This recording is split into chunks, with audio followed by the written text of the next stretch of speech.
editorial last week in one of the periodicals, the Compost, had Conservation Council was fanged and feared, now dormant and toothless.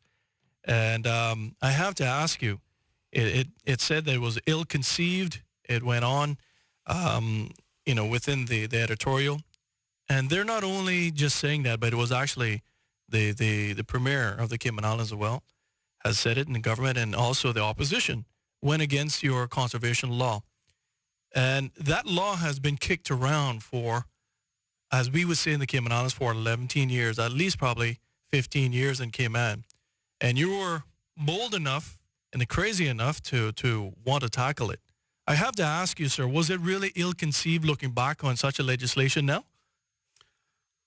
I always find it interesting that a piece of legislation can be considered for, certainly more than 11 years, and regarded as necessary and appropriate for the country.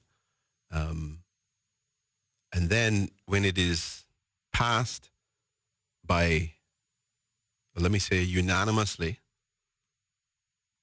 by every member on the third reading, every single member of the Legislative Assembly, after having sat through the presentation of the bill, the discussion of something like 33 amendments which were brought in relation to the bill. I think one or two of those amendments were proposed by the opposition at the time.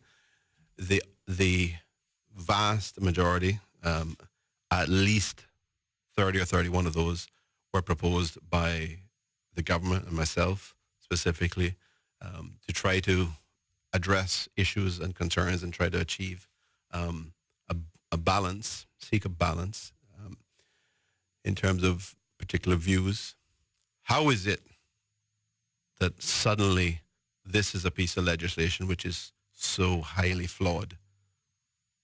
I keep asking that question. For example, it is a piece of legislation which is designed to reflect Section 18 of the Constitution. Sustainable development in the country, is designed to protect and preserve as far as possible elements of our culture, elements of our being, who we are as Caymanians, how we identify ourselves as Caymanians, what we recognize as Cayman, what is important to us,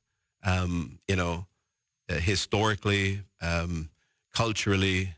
The environment plays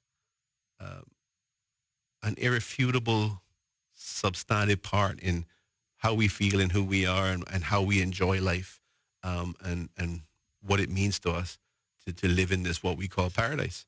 And if we don't preserve, and if we don't protect, and if we don't try to get the right balance, which is all that law sought to do, it sought to, for the first time, introduce environmental considerations in the whole planning and development equation.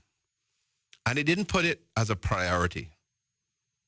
But Section 18 of the Constitution told you that, right? Directed you all to do that. Everything the government does had to be considering what you're saying, the environment and future development. So the law sought to reflect what the Constitution provides. Right.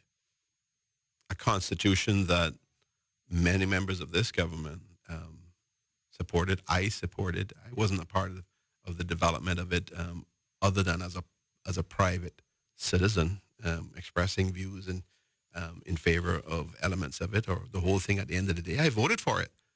I participated in the referendum at the national election, and I voted for the Constitution. I think it is a good Constitution. I'm not going to say that it doesn't need some amendments. Like the law of the country, or laws in the country, the Constitution should reflect where we are as a people, where we are as a country, and what our national priorities are, and not just yesterday or today or tomorrow. I'm talking about our long-term priorities.